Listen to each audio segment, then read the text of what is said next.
Court notice. Court నోటీసా? ఏముందిరా అందులో? వాడిక్కడ చాలా బాధలు పడుతున్నాడంట. అందుకని తన కొడుకు తనకే దక్కాలని చెప్పి కోర్టులో కేసేసింది. ఆడిక్కడేం బాధలు పడుతున్నాడు రా? అయినా దానికి వీడి మీద సడన్గా ఇంత ప్రేమ ఎందుకు వచ్చిందో అర్థం కావట్లేదు. అదే కదా.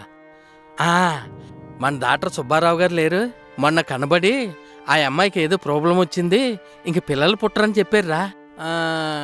నువ్వంటే సడన్గా గుర్తుకొచ్చింది. ఇదే మ్యాటరు.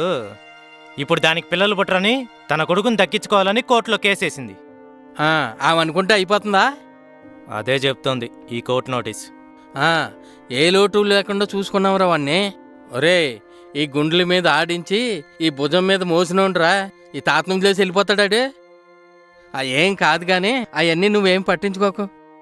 ఆ నోటీసులు గీటీసులు అవన్నీ పక్కన పెట్టి ఆడు నా మనవాడురా, ఆడు ఎక్కడికి వెళ్ళడు, నువ్వు హ్యాపీగా ఉండు. చూసుకో, పని చూసుకో.